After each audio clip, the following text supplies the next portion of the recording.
Again, kumusta? Higala igsoon ang grasya, bendisyon, kaluoy sa tong langit ng amahan sa gihapon ga madagayon ta kanatong tanan. Welcome sa lain sab nga panahon, yugto sa ato nga pagtuon sa ato nga mga balaang kasulatan. Bayno maigsoon ato ipadayon ang pagtuki nining mga teksto sa Biblia nga daw nagtudlo og general atonement.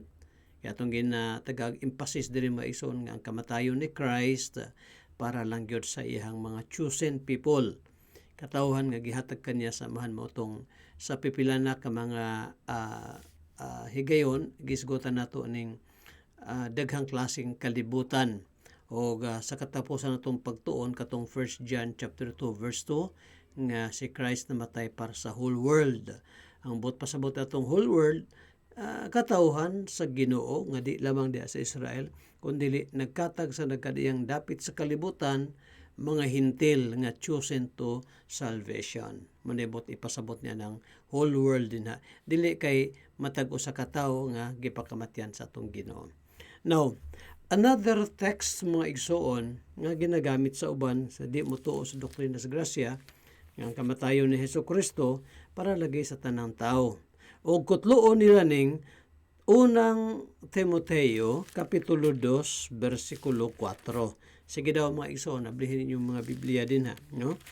Kay kini nga versikulo ha, mauni ang usa sa mga gigamit sa itong mga kahigalaan nga pag-alkontra sa doktrina sa grasya. Kining pulong all men. Atong tanawon ha, kadali. 1 Timothy chapter 2 and then verse 3 and verse 4. Paul said, "For this is good and acceptable in the sight of God our Savior." Verse 4, "Who will have all men to be saved and to come unto the knowledge of the truth." Nga nagtinguha ang Dios nga ang tanang tao mga luwas. Who will have all men, gitinguha sa Ginoo nga ang tanang tao mga luwas o kabot diha sa kahibalo sa kamatuoran. Maigsoon ato gini duman no nga pag yung dihag tanan na ay tanan nga ang gipasabot limitado lamang. Napoy tanan nga tanan good without exception. Sama ni atong Roma 3:23 kay ang tanan sanglit ang tanan nakasalaman. O sanglit nakasalaman ang tanan, mato pa ni Apostol Paul, for all have sinned, come short of the glory of God. Now, kini na pong rin sa verse 4 nga itong ibasa, nga tingwa sa Ginoo nga ang tanan mamaluwas og mahisangko sa kahibalo sa kamatuoran. Kini isang second phrase maigsoon rin sa atong gibasa, kining makam up, mahibalo sa kahibalos kamatuoran. Ato na tanawon kung gitinguha bagyo sa Ginoo tanan tao mahibalos kamatuoran. Before sa kaluwasan ha. Try to see mo igsoon sa Matthew 11 prayer ni Christ. Ngadto sa iyang amahan nga langit nun. No? Matthew 11 unya bersikulo 25. Tanawan niyo mo igsoon kung katong pagyon ni Paul nga gitinguha sa Ginoo nga ang tanan mga luwas o ang tanan makakabot sa kahibalo sa kamatuoran.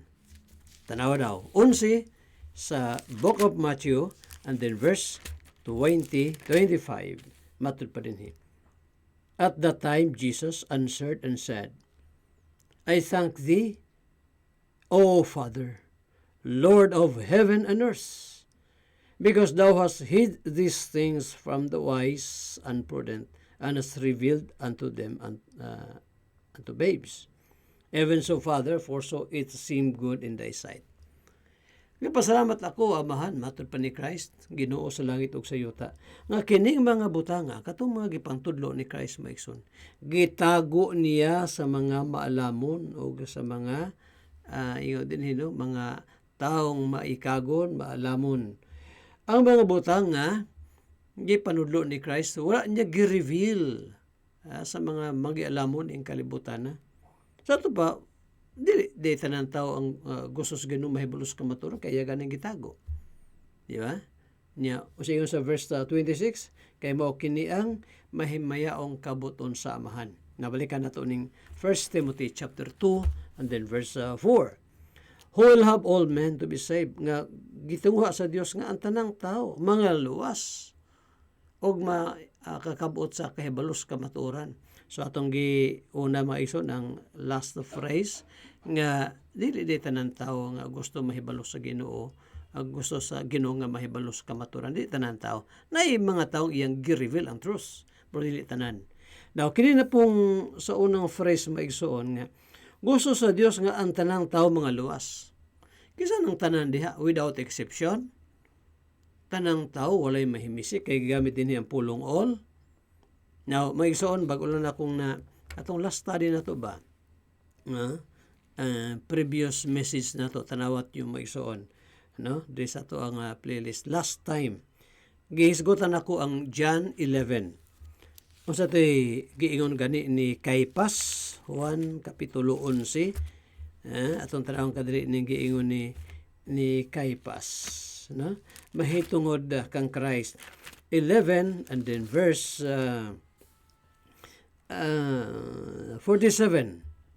Dili si Caiphas usultian ni kundili katong mga Fariseo. Then gathered the chief priests and the Pharisees a council and said, what do we? For this man doeth many miracles. Tigo mga Pariseo, mga kaparian, sabot sila sa buhaton ning tawhana kang Christ daw. Na naghimo man siya daghang mga milagro. If we let him thus alone, ato ni siyang pasagdan si Christ daw, pasagdan nila, nga maghibong mga milagro, all men will believe on him. Masabot pasabot. Payon din nga, ang tanang tao, mutuo kaniya. Sige daw. Ato daw nang i-apply nga kanang giingon nga tanang tao without exception. Tinuod ba? Nga tanang tao sa tibok kalibutan mutuo kang Christ. Mga taga Espanya, taga Ehipto. Kung imong tanawon biya itong Matthew Kapitulo 2, si Haring Herodes ba gito mutuo sa Ginoo, gipapatay pa gani ang mga bata nga nagedad og 2 anyos pababa. Wa gito pagmahal sa Ginoo. Apil itong gipakamatyan ni Kristo kay gigamit diri ang pulong all. Ang ipasabot ani maigsoon nga tanan sa Matthew 11 discuss man ako ni sa miaging higayon 11:48 nga all men will believe on Christ. Mga igsoon gipasabot katulang mga tao dito sa Israel. Walay labot ang mga taong gipasabot sa mga Fariseo ug mga kaparian dinhi. Di ba? Now, diri na po sa first, let's go back to 1 Timothy chapter 2. All men will come to the knowledge of the truth and that all men will be saved. Muna desire sa Ginoo. Kisa na nga tanan, ang question. Without exception, tanang tao, walay mahimisik? No. Dili maigsoon. Kabalo ka kisa ng tanan diha. Juan 6:37. Unsa ingon ni Christ. John 6 and then verse 37. This is what the Lord Jesus Christ said. All that the Father giveth me shall come to me.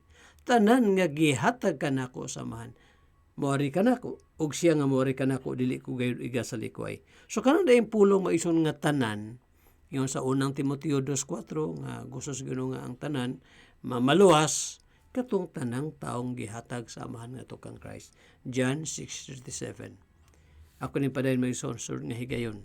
Tangin ninyo, kaya pang mga bersikulo, no? Nga magpamatuod, nga payon dihag tanan, gustong luwason sa Ginoo, limitado ka na sa gihatag kanya saman. Apan higalat, ikaw karon sa iyong pagpaminaw, pa makasnatig kaluwasan. Karon na ang panahon. Repent of your sins and trust Christ as your Lord and Savior. Mag-pray ta. Salamat Lord sa imong mga pulong, amo sa mga napamalandungan, mahimot kong tang magapanalangin ni ini. In Christ's name we pray. Amen and amen.